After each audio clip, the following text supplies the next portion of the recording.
ni Governor and then ni Mayor, na which is meron siyang high blood pressure.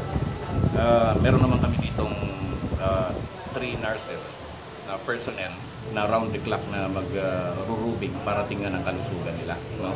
And we rest assured na yung kanilang health condition is hindi mapabayaan. May specific na po ba na kulungan? Actually, meron na. And it is 5 meters by 3.8, no? Maliit lang siya. May 2 bunks, may up and down na bunks, and merong maliit na tawag dito, lavatory para sa kanyang personal necessity. Nakahiwalay siya dun sa karamihan, and to make sure na yung kanyang security is mabigyan natin ng protection ang kanilang stay habang nandito. Sir, ano po yung scenario sa loob ngayon? Ang scenario sa ngayon is tapos na ang booking, tapos na ang mugshot. Then the next move is nagpe-prepare lang sila. We gave them yung yellow t-shirt as a SOP na sila na ngayon ay kapamilya na ng Puerto Princesa City Jail, no? And kapuso na rin ng mga DJ. Sir, kapatid din! At pwede rin kapatid. So ibig sabihin,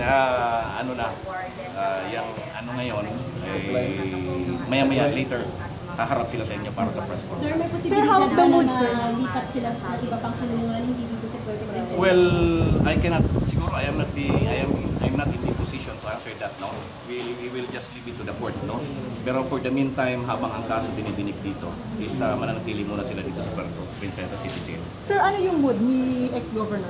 So far, okay naman, and very cooperative naman, and he is willing to answer the question. Sabi nga namin, he submit herself doon sa kanyang himself, you know, he submit himself rather doon sa kanyang sa aming mga patakaran dito, at sabi niya makikipag-cooperate ako sa inyo. Meron na pong plano doon sa, halimbawa may bibisita po sa kanila? Well, regarding visiting privileges, we will discuss later with the mayor kung ano ang bawal at ano ang hindi, ano ang allowed at ano ang hindi. Magiging parehas po kayo? We rest assured ang media at ang publiko na magiging parehas. Kung ano yung nakukuha ng ibang inmates natin na nandito na detained, is yun din ang makukuha nila. No VIP treatment. Sir, yung safety nila? Well, sa safety, with regards to safety, we can handle the situation. Meron kami 2 teams dito na starting. It is a counterpart ng local police na sila well trained para doon sa mga to handle high profile and high risk inmates. So may exclusive po bang jailguard na magpapalito?